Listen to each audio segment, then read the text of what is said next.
Next guest is one of the founders of Team Alpha Male and a former bantamweight and featherweight champion. He'll be coaching against Conor McGregor in the upcoming season of The Ultimate Fighter. The California kid, Urijah Faber. Welcome back to Submission Radio.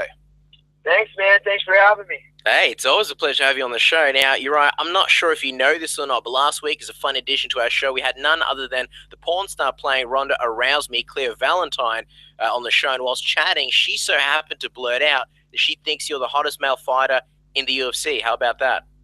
Well, that's pretty cool. Who is it again? Who did you say it was? Well, this is the name you need to Google after this interview. Kleio Valentien. Right? The porn star, she's playing Ronda Rousey in the porn parody Ronda Arouse Me. The porn parody of Ronda Rousey. Yeah, that's fucking awesome. Well, yeah. I'll be checking that out and tell her I said thank you if you talk to her. We probably will never speak to her in our lives again, but yeah. If we happen to cross paths, then we definitely will tell her that. Yeah, it gives us an excuse to contact her again in the middle of the night. Now, we don't want to burst your bubble, though, Urijah, because she actually asked Ronda Rousey out on our show a little later in the conversation. So while you were the number one guy for her, Ronda Rousey is still the one she's after. Oh, well, you know what? Rousey's got it going on right now, so don't blame her. She really has it going on in seemingly every area.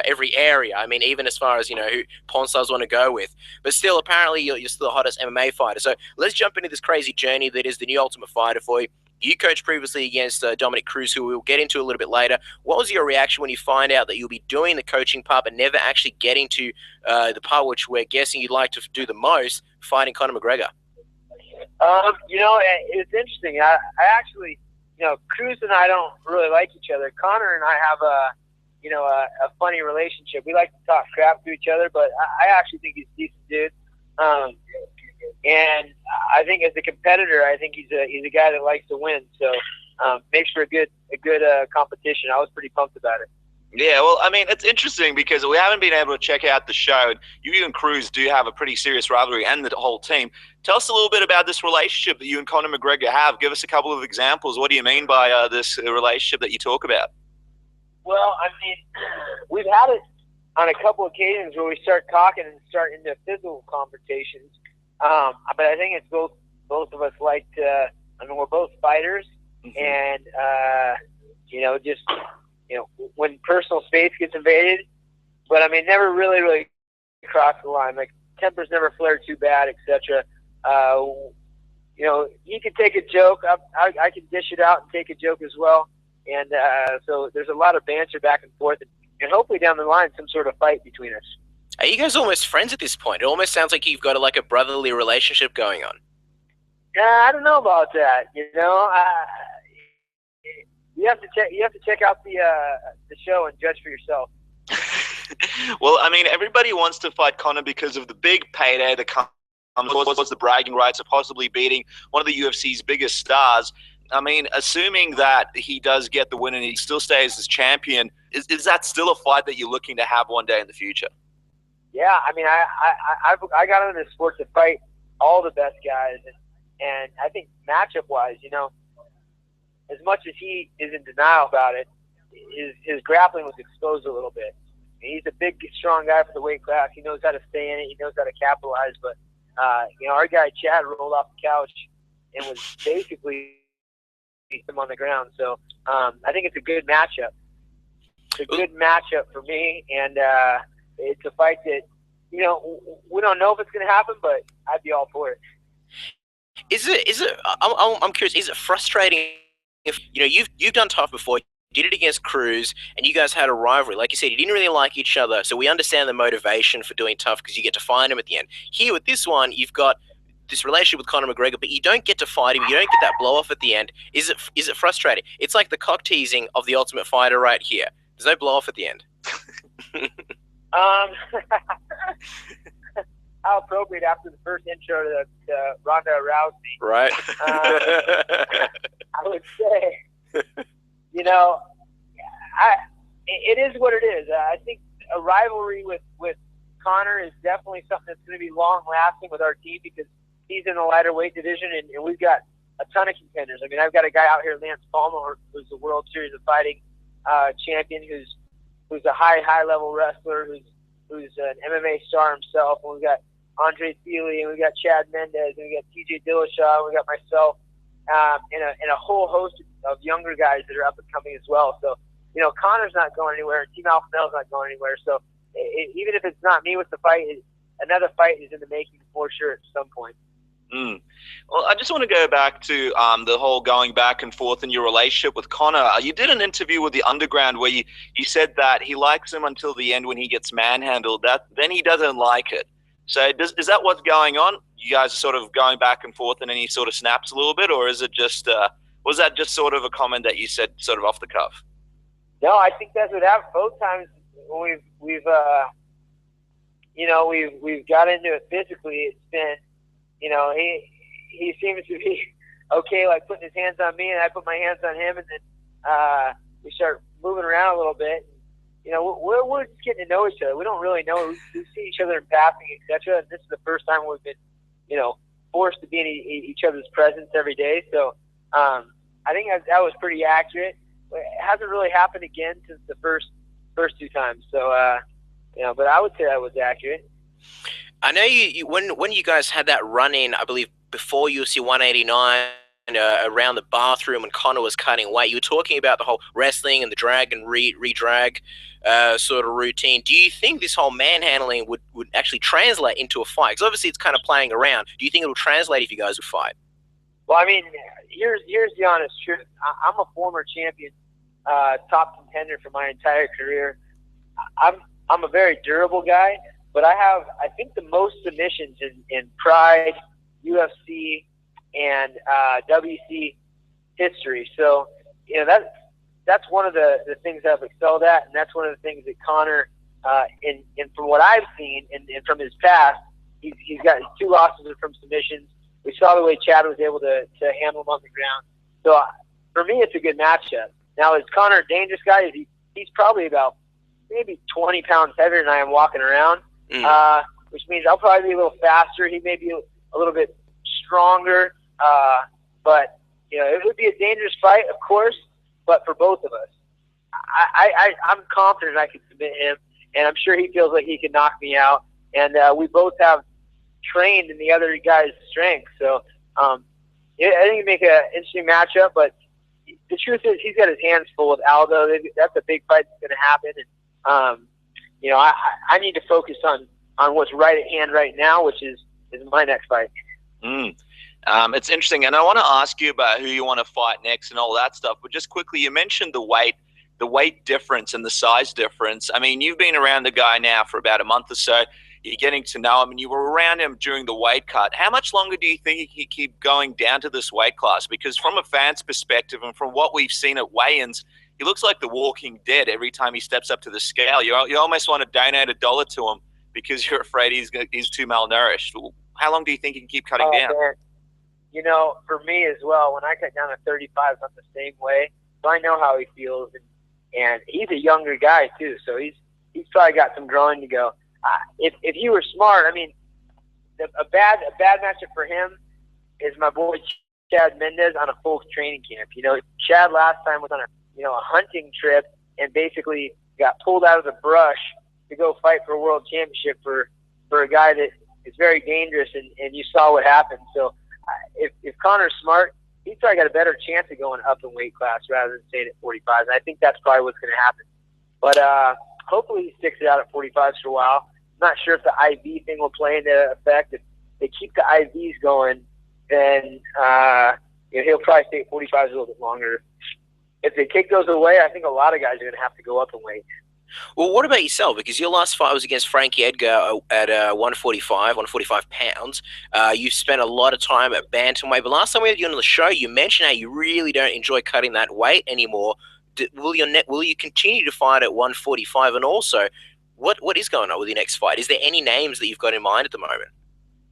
Yeah, they've been talking about a couple different names that I can't mention because it's not official, but they're talking about having me fight in December, I think December 11th, the day before Conor and Aldo fight. It's not 100% sure though. And the weight cut is terrible, but this is the highest level of mixed martial arts, and you have to sacrifice time. So I feel like I compete really well at 45 and 35. So it depends on the fights that make the most sense, the pathway to where I want to be, the pathway to making the most money out of this career. So I'm willing to stay at 45s. I'm willing to go down to 35s. It's going to be kind of dependent on what the future matchups are. And I got to have conversations with Joe Silva and Sean Shelby on that front. Yeah, absolutely. And we're excited to see what happens next. It's good to see that you will be fighting, hopefully, in December. You know, another guy from your camp, Team Alpha Male, that's also sort of looking for a fight with Conor McGregor, and he spoke about this a couple of weeks back with us, is TJ Dillashaw. He'd like to do a super fight with Conor McGregor, and he was telling us how he'd like to sort of do it as soon as possible while he's still champion, because he doesn't think that Conor's going to be champion for very long. How do you think TJ would do against Conor McGregor? Do you think he'll have much of a shot? Oh, of course he would have a shot. I mean, here's the honest truth. Mm-hmm. Conor McGregor is very good. TJ Dillashaw is very good. When you look at different factors, I mean, here's something that's for sure. Conor's a much bigger guy than TJ.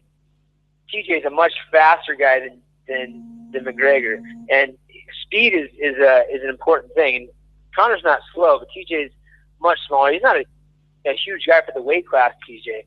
So on top of his striking ability and the ability to wrestle, because he's been a lifetime wrestler. His dad was an All-American wrestler. His brothers are wrestlers.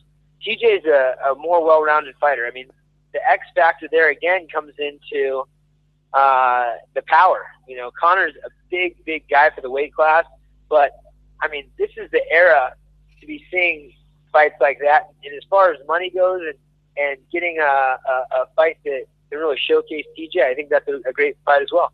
Yeah. And you know, it's funny because Conor and I have been around each other and have an interesting relationship, but him and TJ,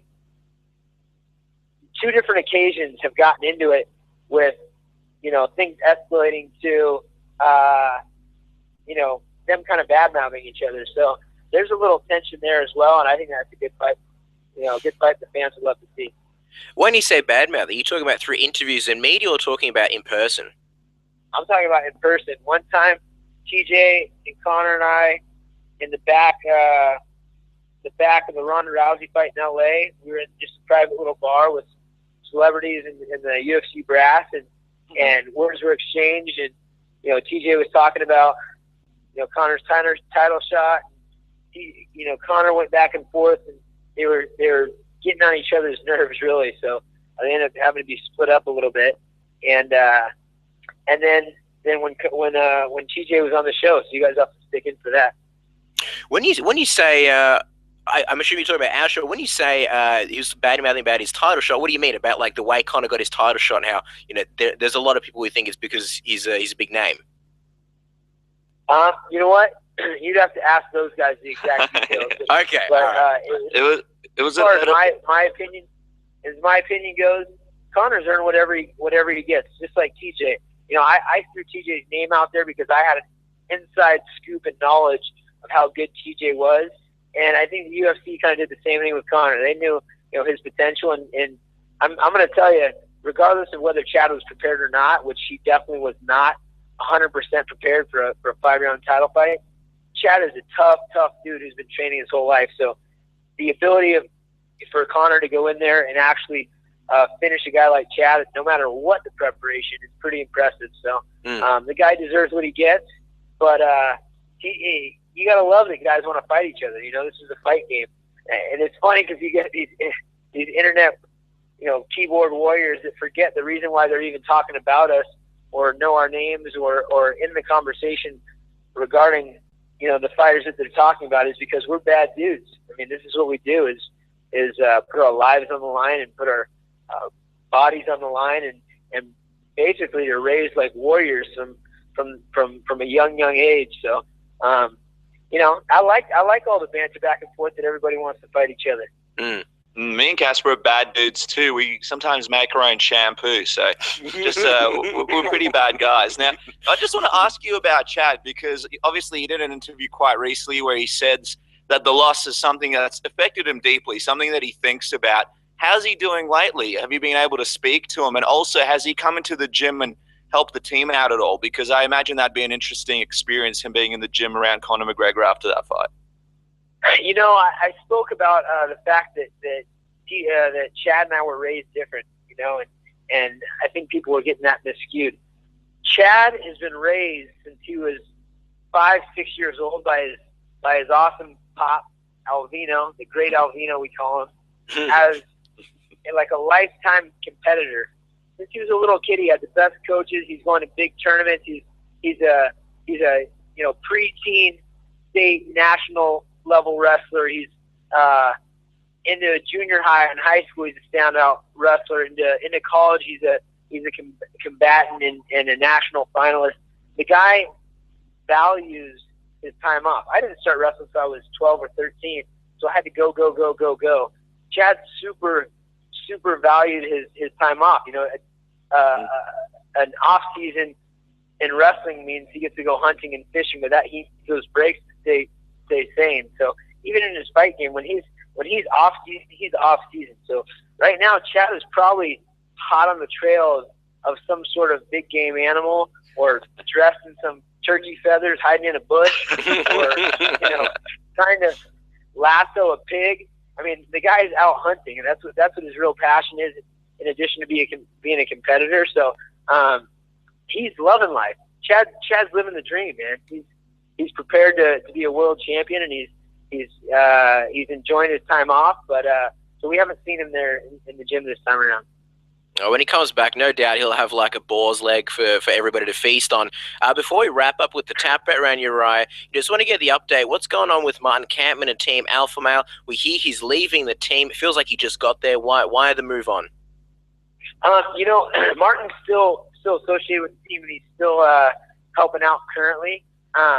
He just had his third child, and I think he has some other obligations. Great guy. He did a great job while he was there. And, we have a real set program at Team Alpha Male, and we have a lot of leadership and a lot of coaching. You know, we help each other out a lot, and Martin's still going to be a part of that as much as he can when he can. But he does have some other obligations, and it's always family related with him because he's a real family man. We have an amazing setup where we have a lot of additions when it comes to coaches. We have guys that come in satellite and hold nets. We've got guys that have been with us for years, and the leadership on the team comes from guys like myself and guys like Chad Mendes and TJ Dillashaw and Joseph Benavidez, and all the guys stepping up to the plate. So it's an awesome situation, and we're looking for some more guys to add to the mix. Some mitt guys come in, because we have over 40 combatants that are on the grind daily. Guys that have been with us since they're 10 and 11 years old that are now 21 and 22. We've got guys that have moved their whole lives from across the state or across the globe to come be part of the team. So we need a lot of input, and Martin will be there, but just not full time. Mm-hmm. Well, me and Casper will be submitting an application soon enough.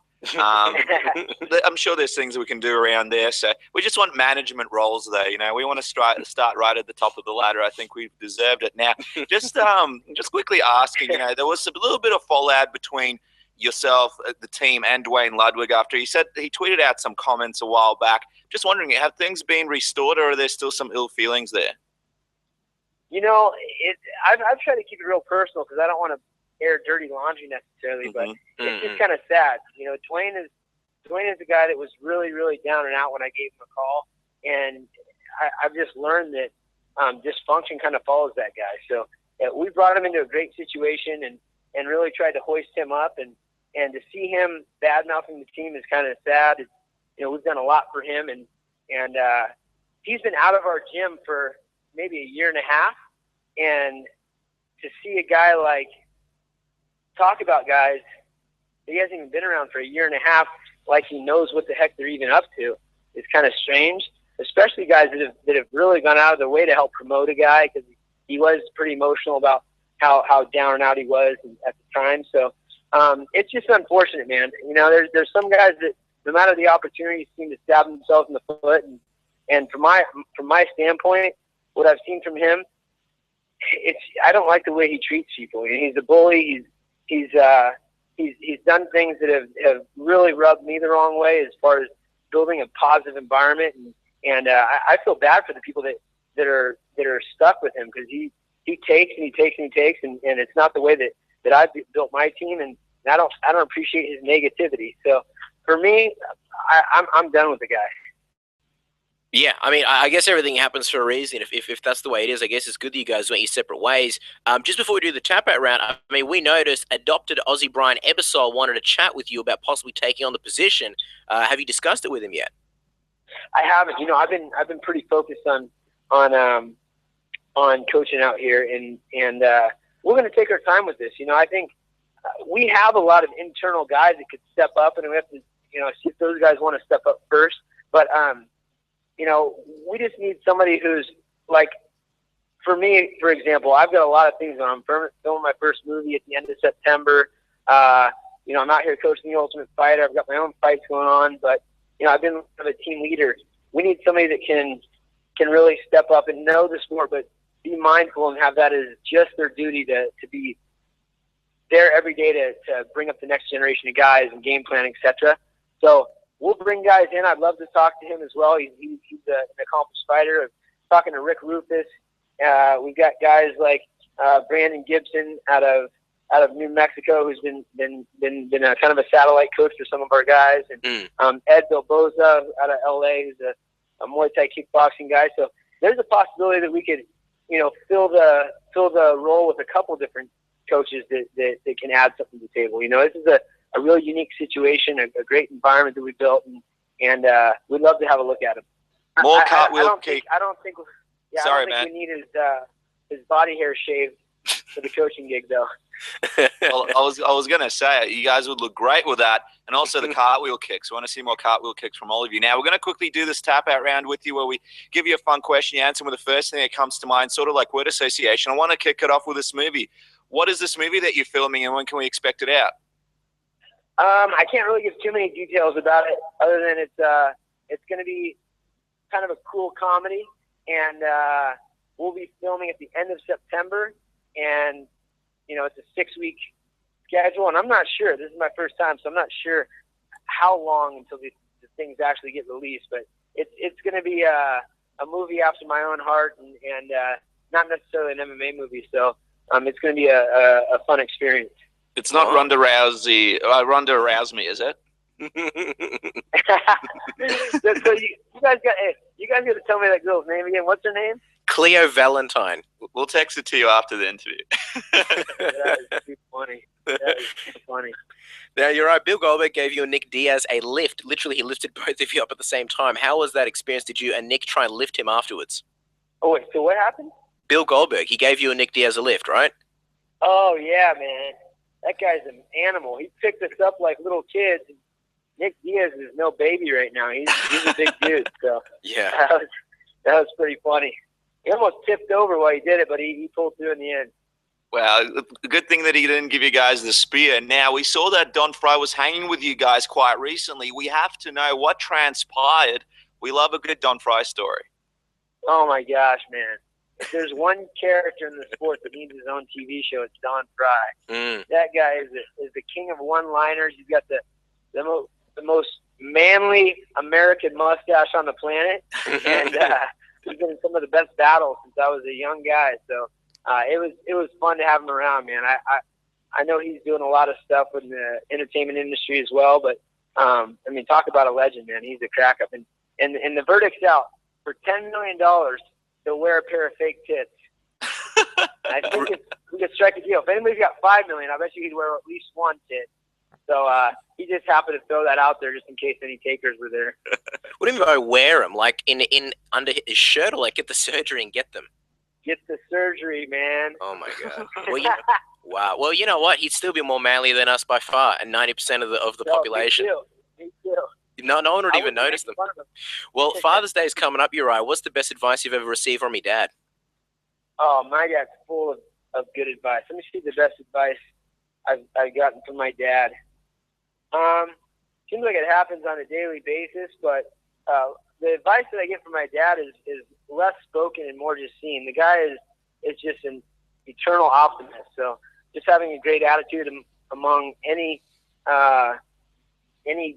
time that strikes you is the best kind of lived advice from my pop. Oh, for sure. I feel like you guys have a relationship where he just nods at you from across the room, and you know exactly what he's saying. So that's awesome. Now, last question. We have to ask you this. Since you're so involved with the man doing the Ultimate Fighter, who do you think wins between McGregor and Aldo, and how is that fight going to happen? Oh, man, you know, to be honest, the power that Conor has, and we got to see it against Chad, even though he was a fatigued guy at the time, is pretty impressive. But I still got to say that Aldo is the more well-rounded fighter. I think people forget that Aldo actually got his start in jiu-jitsu, not kickboxing, and he's a very dangerous kickboxer, but his grappling is top notch as well. So I'm gonna say it's gonna be a very close fight, but I'm gonna give the edge to the champ, Jose Aldo. Yeah, we definitely can't wait to watch it. And you're right, we definitely can't wait to find out when your next fight is announced. We'll have to get you back on when more things are announced, where we can talk about this movie, or we can talk about your next fight, and obviously do another recap of how your experience was on The Ultimate Fighter. Don't forget to follow, guys, Urijah Faber on Twitter, @Urijah Faber. Thanks for coming back on the show. It's always a pleasure. You got it, guys. Great interview.